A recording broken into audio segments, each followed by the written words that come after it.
வணக்கம். இது நம்ம கிச்சன். கிச்சனில் நம்ம இன்றைக்கி என்ன பண்ண போகிறோம், ஹோட்டல் ஸ்டைலில் பீட்ரூட்டில் பொரிச்ச கூட்டு பண்ண போகிறோம். என்ன பண்ணுறேன், தோலியெல்லாம் சீவிட்டு என்ன பொடியை நறுக்கி இந்த மாதிரி தண்ணியில் போட்டு வச்சுருக்கேன். கொஞ்சம் ஜலம் இப்படி போக தான் போகும், அதனால் அதுக்கு கவலைப்பட முடியாது. நமக்கு சுத்தம் தான் முக்கியம். பீட்ரூட்டு மண்ணுக்கடியில் விளையிறதுனால நிறைய மண்ணெல்லாம் இருக்கும் பூமிக்கடி, அதனால் பூமிக்கடியில் விளையிறது. அதனால் நல்லா க்ளீன் பண்ணிவிட்டு இது பண்ணணும். இதை வடிகட்டி எடுத்துக்கணும். இப்போ நம்ம பீட்ரூட்டை நல்லா ஒட்ட ஜலம் போக நல்லா மண் போக நல்லா வடிகட்டி இந்தமாரி எடுத்துட்டாச்சு. இது வரல நம்ம மாரி ஒரு மினி குக்கர், குட்டி குக்கரில் இதுமாரி டேரெக்டாக எது வேணாலும் இதில் பண்ணலாம். அதுமாரி இதில் நம்ம போட்டுக்கிறோம். அடுத்தது என்ன, ஒரு டேபிள் ஸ்பூன் அளவுக்கு கடலைப்பருப்பு. இப்போ கடலைப்பருப்பு போடலாம், அதுக்கப்புறம் சென்னா போடலாம், கருப்பு சென்னா போடலாம், ஒயிட் சென்னா போடலாம், பட்டாணி போடலாம், பச்சை பட்டாணி போடலாம். காஞ்ச பட்டாணியாக தான் நைட்டு ஃபுல்லாக ஓவர் நைட் ஊற வச்சுட்டு அதுக்கப்புறம் போடலாம். காராமணி போடலாம். என் சுண்டல் வெரைட்டிஸில் எது வேணாலும் போட்டுக்கலாம். அதுக்கப்புறம் தக்காளி, இந்த அளவுக்கு ஒரே தக்காளி போதும். ஒரு பாதி வெங்காயம் இந்த அளவுக்கு போட்டுட்ட போதும். அதுக்கப்புறம் இதுக்கு பருப்பு தோரம் பருப்பும் போடலாம், கடலை பருப்பு பயக்கம் பருப்பும் போடலாம். நம்ம ஹோட்டல் ஸ்டைலில் பண்ணுறதுனால தோரம் பருப்பு இந்த மாதிரி வேக வச்சு வச்சுருக்கோம். இதில் ஒரு 2-3 கரண்டி நமக்கு எவ்வளோ தேவையோ அதை போட்டுக்கலாம். நான் இதில் அந்த அளவுக்கு விட்டுருக்கேன். ஏன்னா இதில் இன்னும் நிறையா அரைச்சி நான் விட போகிறேன். அரைச்சி சேர்க்க வேண்டியதெல்லாம் இருக்குது. அதுக்கப்புறம் இந்த டிஷ்ஷுக்கு தேவையான மஞ்சள் பொடி,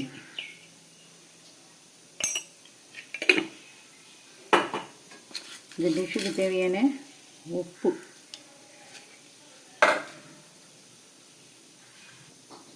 இதுக்கு தேவையான கருவேப்பிலை.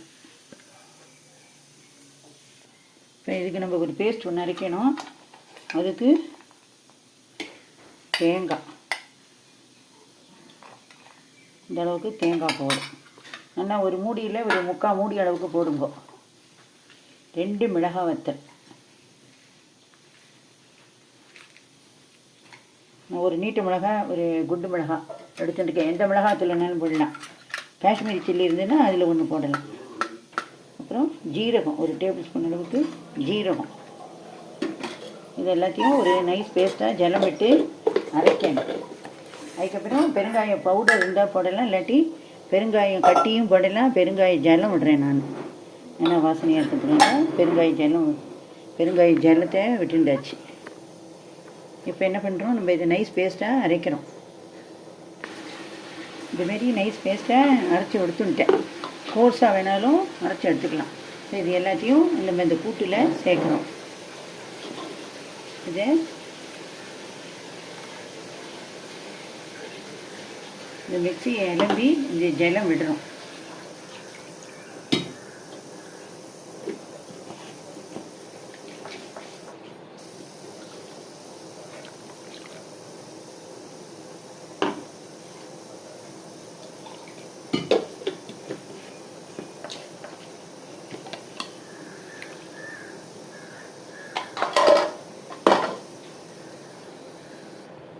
இப்போ எல்லாத்தையும் ஒரு கிளறி விட்டுட்டு இந்த குக்கரில் ஒரு 4 விசில் விட்டு எடுத்துக்கலாம். வயசானவங்க இருந்தால் 4 விசில், சின்ன குழந்தைகள்லாம் ஜாப் பண்ணோம்னா, நம்மளை போல் இருக்கிறவள்னா 2 விசில் விட்டுட்டால் போதும்.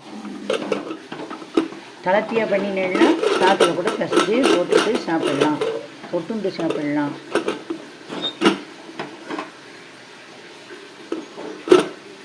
இது கொஞ்சம் புது குக்கருங்கிறதுனால சட்டுன்னு மூட வரையாமல் ஏர் டைட்டாக இருக்குது.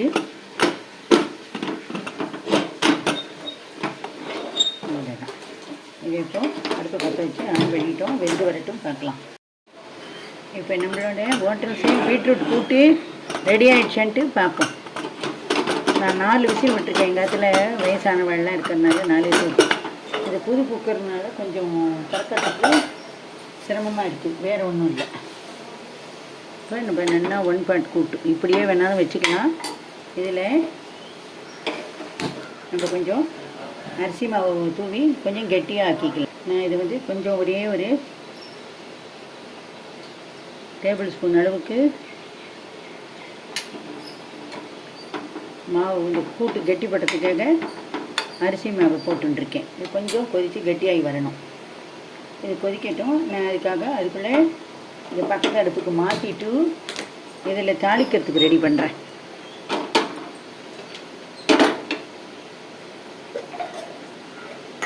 நான் அதுக்கு எண்ணெய் விட்டுருக்கேன். முன்னாடி கூட தாளித்து கொட்டிட்டு அப்படியே இது பண்ணிடலாம். இதுமாரி மாவு கரைச்சி கொட்டணும். கொஞ்சம் ஜலத்தை குறைச்சிட்டா கட்டியாக இருக்கும். மாவு கரைச்சி கொட்டணுங்கிறது கிடையாது. முன்னாடி தாளித்து கொட்டியும் வச்சிடலாம். கடுகு போட்டுட்டேன்.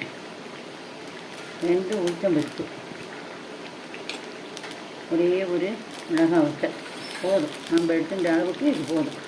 இது நல்லா கொஞ்சம் மீடியம் ஃப்ளேமில் வச்சுக்கிறேன். நல்லா கடுகு வெடித்து உளுத்தம்பருப்பு வெறுபடணும். அது வரைக்கும் வெயிட் பண்ணலாம். அதுக்குள்ளே இந்த குக்கரில் வச்சது இந்த இதில் வச்சோம் இல்லையா, இது பொரிச்சுருக்கு. பொரிச்சு கெட்டிப்பட்டுரும்.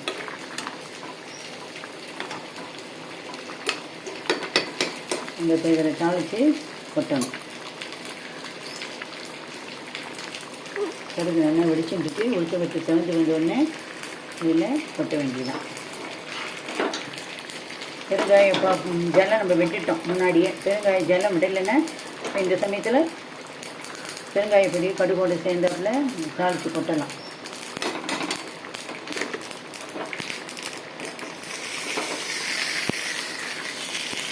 இப்போ எல்லாத்தையும் வறுத்து கொட்டியாச்சு. அவ்வளோதான், நம்மளுடைய 1 பாட் பீட்ரூட் ஹோட்டல் ஸ்டைல் கூட்டு ரெடி ஆகிடுச்சு. அடுப்பை ஆஃப் பண்ணிடுறேன். முடிஞ்சது. நீங்களும் இதேமாரி பண்ணி போயிடுங்கோ. நன்றி, வணக்கம்.